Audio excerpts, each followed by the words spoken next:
Is film photography better than digital photography? I absolutely couldn't care less.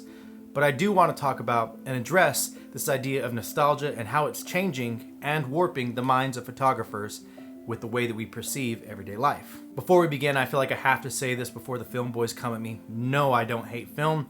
Yes, I shoot film. And yes, I also hate Kodak and Fujifilm. Kodak, Fujifilm, these are for you, brothers. But I want to talk to you guys about something that I've dubbed the nostalgia paradox, and I feel like a lot of people have talked about this, but in photography, I don't know if it's been brought up as much. So nostalgia is this thing, this longing, this feeling, this wistful feeling, as it's described by the Webster's Merriam, whoever that is, dictionary, for things in the past or things that we remember in a good light. Nostalgia happens all around us. When you look at the world today, Disney is making millions off it with re-releases of old Disney classics. Of course, nostalgic trends are coming back in with clothing and lifestyle attitude, etc. And then you even have things like nostalgia, let's talk about it, in photography. Every photographer loves to walk out on the street and someone's in a nice pin suit. Someone spots a nice vintage car. Someone sees a neon sign that from the 70s that was built and it's still in great condition, etc.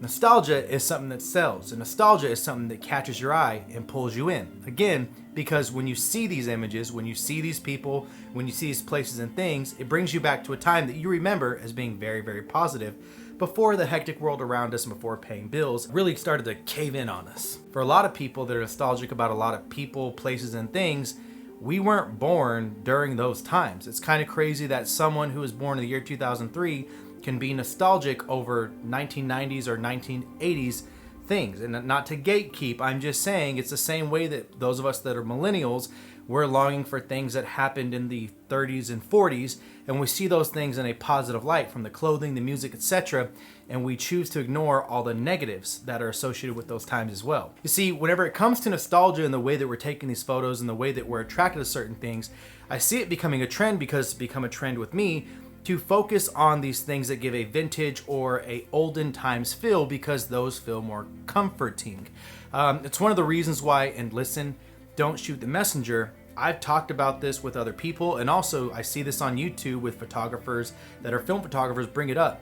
They like film because the grain, the warmth, all these different things, the analog feel brings a nostalgic feeling, a simpler feeling, something that makes them feel good from a yesteryear. That is, in and of itself, nostalgia. But again, it's not that great because when we're taking photos of things from the 70s and we're taking photos of things from the 80s and we're having our models dress up like they're from the 90s or from the 60s or from the 50s, or we're taking photos of these neon signs, these buildings that are from the 60s and 70s, etc., there's nothing really being left behind that is ours. Even whenever we're walking in the streets and taking photos and the things that are, attract us, a lot of times we're attracted to the vintage looking things with the vintage looking clothes, the vintage looking architecture.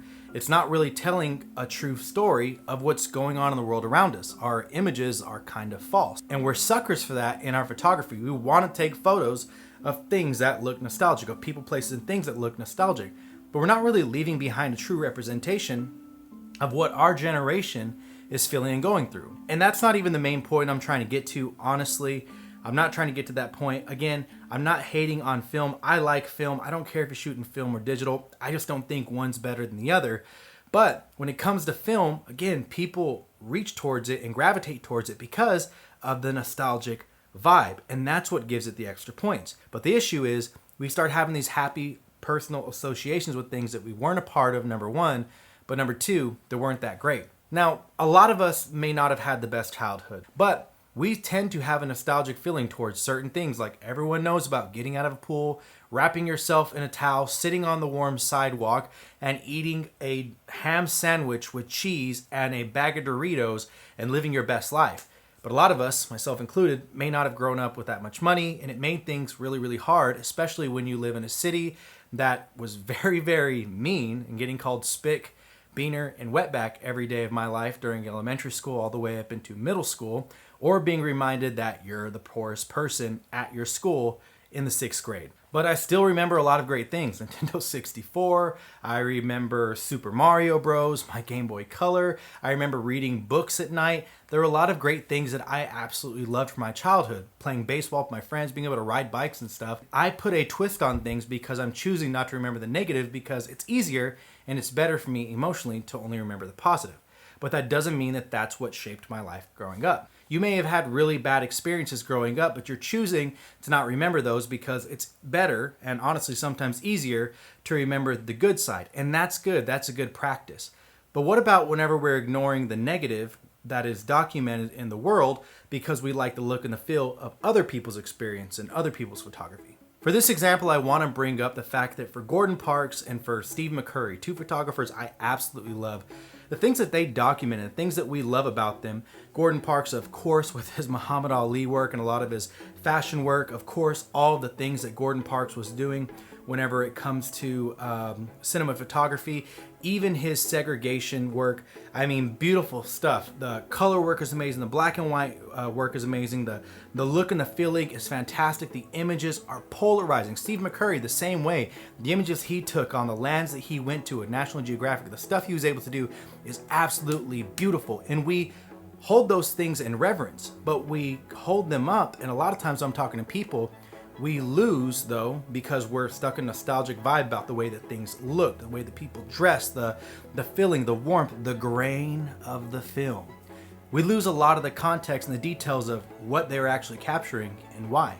You see, Gordon Parks wasn't capturing these beautiful things just to show that they're beautiful. The 50s, 60s, 70s that all of us are feeling nostalgic for and would love to go back to, African-American people were treated like shit then, and they still are today. Steve McCurry, whenever he was going and taking all these photos, the most captivating and probably the most famous portrait of all time, the Afghan girl, was during a time of horrible, horrible things. And if you look up where Steve McCurry was, the backstory to the Afghan girl, why he was there, and even more, the things that went on in the areas that were the reason why Steve McCurry was there. And during that war, that stuff is not nostalgic things that you would think of. And it goes to say even right now, I'm not saying that everyone has to do this, but in a few years, in 20 years, 30 years, 40 years, how many people from the generation after us and that generation after us, for our kids and our grandkids, how many of those people are going to look back at the photos we've taken and think,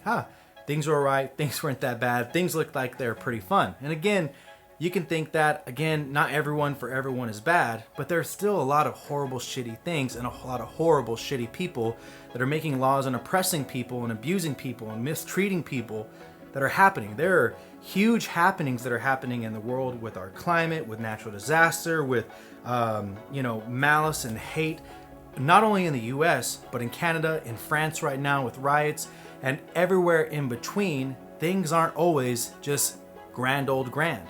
But will our kids, because of things that we're creating and things that we're making, again, not everyone's a photojournalist, not everyone has to capture these things, are our children going to be under the assumption that things were better whenever grandpa, things were better than ever dad was a kid? And again, I bring this up because I see this in my own work as well. I see the fact that nostalgia is something that grabs me. If there's a classic car in a driveway, I want to go towards it and I want to take that photo. But I'm not going to do the same for a 2017 Honda Civic LX. There's a home that is super duper old school looking with a picket fence and it's got all these cute things and these vintage yada yada. Yeah, give me that, inject that into my veins. But am I acting the same for a modern built home or a factory built home? Probably not. And again, I want to say this isn't bad. I'm not hating on this, but I am saying that I am kind of curious of the way that we're shaping the world around us and the way that it looks. We shy away from a lot of the topics in our everyday lives by using our cameras and instead of attacking them. A lot of people aren't happy with the way and shape that America and the world is. And so what do we do to escape from that? We create our own world with our photography, which is our right. But it doesn't necessarily mean that it's always true. Howdy, so I came back a couple days later after recording that. I'm in my new office studio-ish thing anyway. I made some stuff. And I just kind of want to bring up a couple of things that I didn't mention, but I'd been thinking on it. One great example of someone who, does things for nostalgic purposes but also integrates things and is aware of the negativity of the time that they're nostalgic for, is Mike Gray. You guys know him as Mike Gray Film, Mike Gray Photo. But one of the things that I like about Mike Gray is it's not just about the outfits, it's not just about the look, but it is about the message. And what Mike does a lot of the time, which I truly do commend and I love, is that in all of his nostalgic photos, it's not just people looking good for aesthetic, because from an aesthetic standpoint, we kind of, wash and whitewash, honestly, or just wash away a lot of the historical context of what is going on. But you'll always see, or for the most part, whenever it comes to his photographs of people in nostalgic presence, there is always the element of black power. There is always the element of black representation and black strength during a time where black people were very, very oppressed. Mike chooses to not only take photos of models and of cars, his whole photo sets, backdrops, everything. He not only chooses to photograph those to depict an era that he loves because of clothing, because of presence, because of nostalgia, but he also chooses to be nostalgic about the fight for civil rights and even more the fight for equality, which still goes on today. How many others do you just see getting bit by the nostalgia bug and remembering things in a cute way that we choose to, versus someone like a Mike Gray who gets bit by the nostalgia bug but also wants to highlight and impress upon people what was going on? These symbols of freedom, of strength that he allows in his photos remind people of what was going on in the times that he's trying to replicate with his images, and I just hats off to him. It's amazing. I mean, there's a reason why we take so many similar shots, and everyone's got to go to New York, and we got to get this car and that car, and we want people who dress like this, and oh yeah, I want a guy in a top hat, I want a girl in a mink coat, I want someone that looks like they're a rockabilly or a pinup, all this stuff. And a lot of it also has to do with the fact that we're told the same 6 to 7 people are the greatest photographers of all time, and we just consume their images over and over and over. And eventually, that stands out to, this is what good photography is. And again, are we doing that for the generation after us? This right here is The Americans. This is by Robert Frank, one of the greatest and honestly one of the only photo books that I've owned, so I can't really speak on a lot. But it's just beautiful, all of the things that are in here. The looks, the feelings, it's just everything is so amazing. But the crazy thing is, the more and more I look at this book and look at these images, all that captivate me, the more and more I've noticed that a lot of these images are recreated multiple times by everyone that I watch on YouTube. And again, I'm not hating on this, I'm just pointing out what it is. It's that we've been told who is the person to follow, and because we feel a certain relationship with a lot of these film photos, with a lot of these people, we gravitate towards that. And how do you create work that you like? You create work that looks like the work that you already like. And listen, I'm not calling anyone a copycat because I don't care. Great artist still. Shout out to Dorian Coleman. Watch his video on that. He talks in detail about what Van Gogh said about great artist stealing and how every one of your favorite photographers basically stole from another photographer, and that's what made him great. But again, it just goes back to the story of we only photograph a lot of times what's pleasing. We ignore a lot of the things that are ugly to us. And for a lot of us right now, modernism, the Dodge pickups, the Kia Souls, the whatever, all these things, the signs in the yard that say ADT, you guys know exactly what I'm talking about. We ignore them because they're not pleasing to us. But what is pleasing to us are the things that we've ingested. Photography, portfolios from all these amazing photographers from yesteryear that we've injected that just feel good and look good, and they resonate with us because we've been trained to think that this is what the greatest did. This is the greatest photographer, Henri Cartier-Bresson, Gordon Parks, Annie Leibovitz, whoever. We always assign value to certain people, and so we want to create exactly kind of how they created. And because of that, we start fabricating these looks and views and feelings and cut out these things. We don't want to show the ugly 2011 car that's in the driveway because it's not as good as a vintage car being in the driveway. We ignore the photograph of this guy or this girl who are dressed up in regular modern clothing because there's this lady behind it that looks like she's been wearing the same dress and top hat outfit from the 60s, etc. And again, there's also the point that we ignore a lot of the negative. Also, I'm going to be going around today and taking some photos. Going to do a short little photo walk, and my hope is to make some anti-nostalgic images and really see what that'll look like and what goes into it. Just focusing on things because I enjoy them and because I want to document things versus things that I have been predisposed to saying, this is correct, this is what's beautiful, and this is what really, you know, should draw everyone's attention. So I want to focus on things that tell a story about where I'm from and see if creatively I can use my skill and my knowledge to be able to create a presence and be able to create a storyline and be able to create a set of images that is intriguing to both myself and to each and every viewer. So yes, I'll take you with me.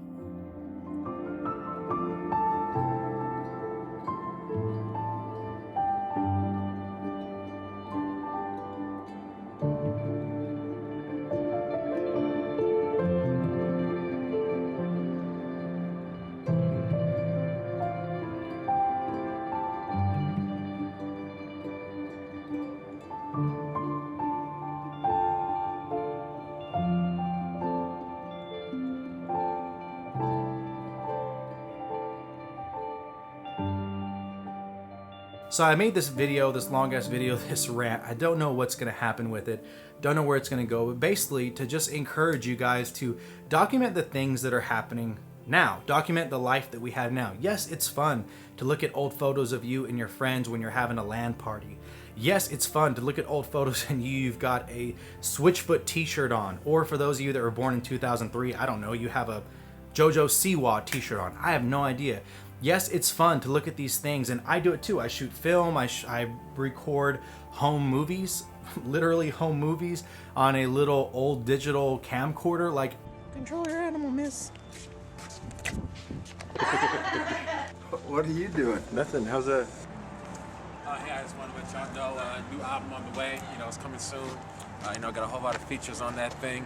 You know, I got myself. I got the homie D Rosa. I got Lee on that. You know, we take it over. Yeah. Ready? I'll break it. Ready? Hold it. Ooh, Annie, kill it. Kill it, Annie. Kill it.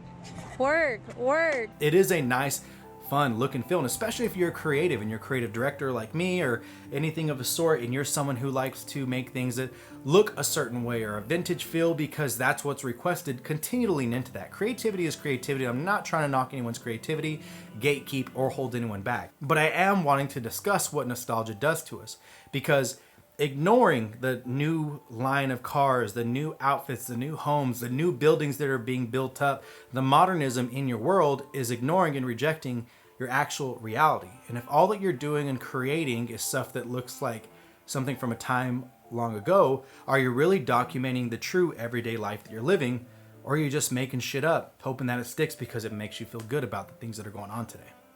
With all that being said, I hope you understand where I'm coming from. I hope it makes a lick of sense, and even more, hey, if it flops, it flops. I didn't want this video sponsored, so it does what it does. But have a good one.